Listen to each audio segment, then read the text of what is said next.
ఈ రోజే డౌన్లోడ్ చేయండి. మీ ఫేవరెట్ షోస్ చూడండి.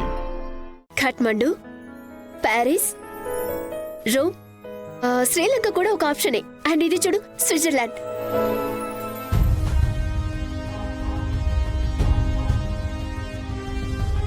ఒకవేళ ఇది కుదిరింది అంటే బెస్ట్ అయిపోయినట్టే. తెలుసా, ఇక్కడ ఒక 7 స్టార్ ప్రాపర్టీ ఉంది. అది చాలా ఎగ్జాటిక్ ప్లేస్. ఇక్కడికి వెళ్దామా? సరే. ధ్రువ్, నీ ధ్యాస ఎక్కడుంది? ఏమైంది?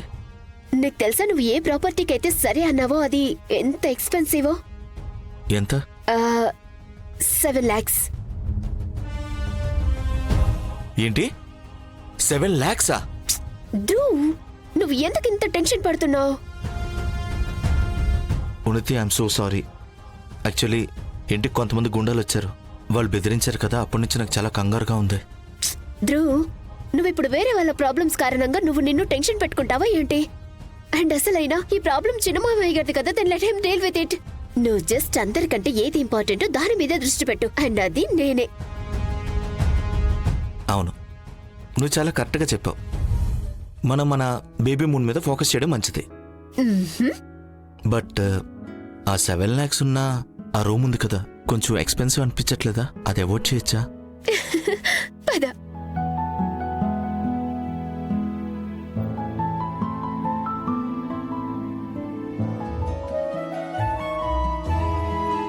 ఏమైంది?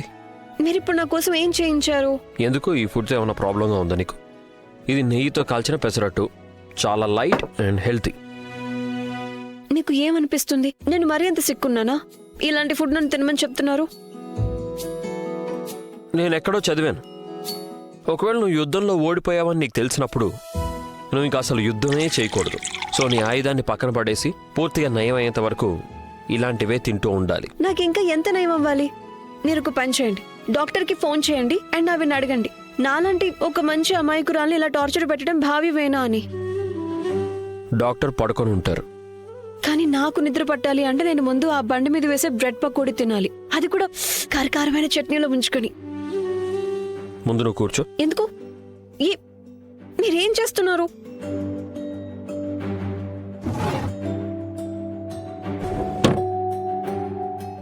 మీరిప్పుడు నా స్పెషల్ పర్స్తో ఏం చేయబోతున్నారు? నేను ఒకటి చెప్తాను, వింటావా? లేదు. బండి దగ్గర బ్రెడ్ పకోడీ తినాలనుందా? హా. అయితే ఇంకేం మాట్లాడకుండా ఇక్కడే కూర్చో. ఇప్పుడు నువ్వు ఊహించుకో, నువ్వు నీ ఫేవరెట్ బ్రెడ్ పకోడీ స్టాల్ దగ్గర ఉన్నావని, నాతో పాటు. అండ్ నీ ఫేవరెట్ పర్స్ కూడా నీతో పాటే ఉంది. తర్వాత? ఇప్పుడు నువ్వు నీ కళ్ళు మూసుకో. సో ఇప్పుడు నువ్వు నీ ఫేవరెట్ బ్రెడ్ పకోడీ తినబోతున్నావని అనుకో. అది బాగా ఫ్రై చేసింది, టేస్టీగా ఉంది. దాంట్లో బంగాళదుంప కూర కూడా స్టఫ్ చేసింది అండ్ చట్నీలో ముంచాను కూడా. ముందు స్మెల్ చేయి, ఫీల్ అవ్వు, అప్పుడు తిను. నాకు నోరు ఊరిపోతుంది.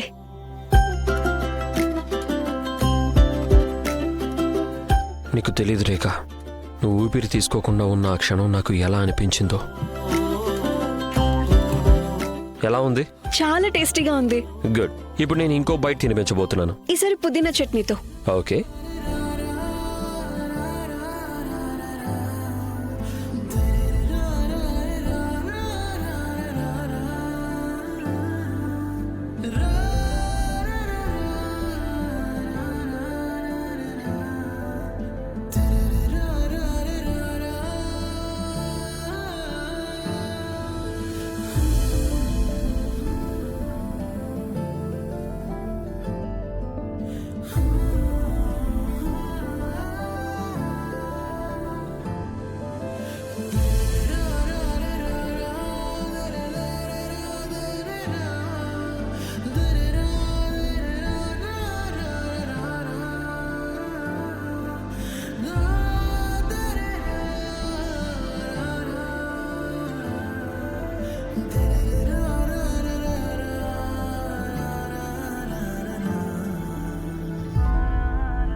అదే ఫేస్ మీద చట్నీ అంటుకుంది, అదే క్లీన్ చేశాను.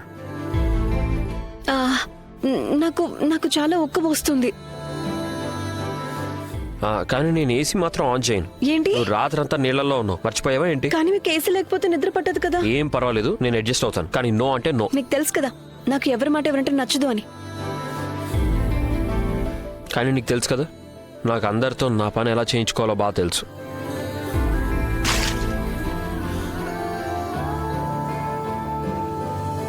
నాకు తెలిసిన లంగ్స్ కంటే ఎక్కువ నీళ్లు మీ బుర్రలో ఉండిపోయినట్టున్నాయి.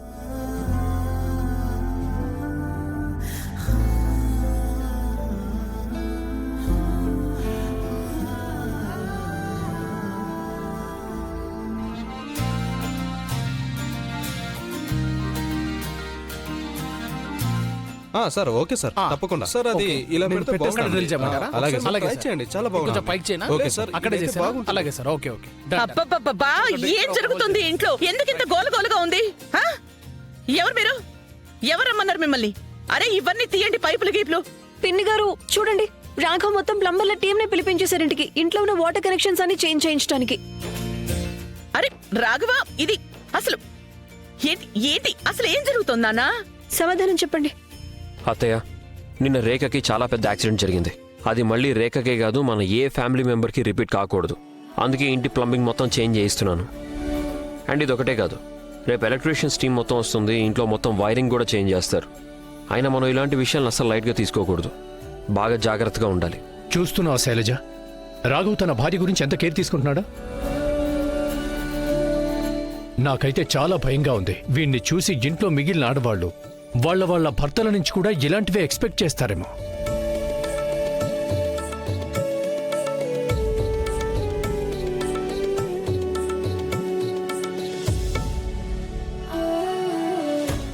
బాబీ గారు మీరన్నీ అసలు వెనకేసుకుని రాకండి. చూసారుగా ఎంత ఓవర్ రియాక్ట్ అవుతున్నారు. నిన్నెవరైనా అడిగితేనే సలహా ఇవ్వడం నేర్చుకో. అండ్ ఇంకా పర్వాలేదా, నిన్ను రాఘవ్ బ్రాండ్ లిప్స్ మీద కిస్ చేశారు కూడా.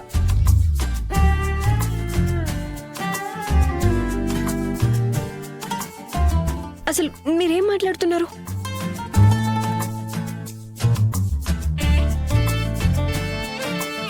దివ్య, నువ్వు ప్రతిదాన్ని ఎంత పెద్దకు చేసి చెప్తుంటావో.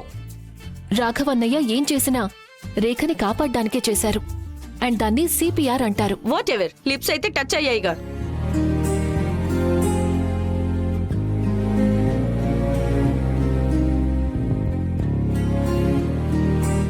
పూర్ణిమోదన నిజంగానే సిపిఆరే కదా? అండ్ ఇంకేమీ కాదు కదా?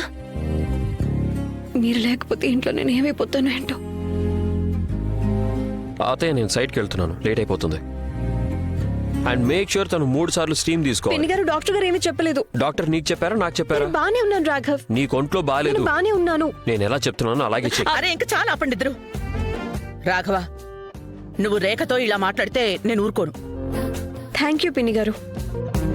అండ్ రేఖ 3 సార్లు కాదు, కానీ కనీసం 2 సార్లైనా స్టీమ్ తీసుకోవాలి తీరాల్సిందే. కానీ నేను థ్యాంక్ యూ అత్తయ్య. అండ్ పూర్ణిమ, తనకి 2 సార్లు కషాయం తాగించండి. ఏంటి కషాయమా? రాఘవ్, కషాయం ఎక్కడి నుంచి వచ్చింది? పూర్ణిమోదన ప్లీజ్ నాకు సహాయం చేయండి. చూడు రేఖ, నేను జస్ట్ నీ హస్బెండ్ ఆర్డర్స్ ఫాలో అవుతున్నానంతే. కానీ వదినా తలపుగ్గ మనిషి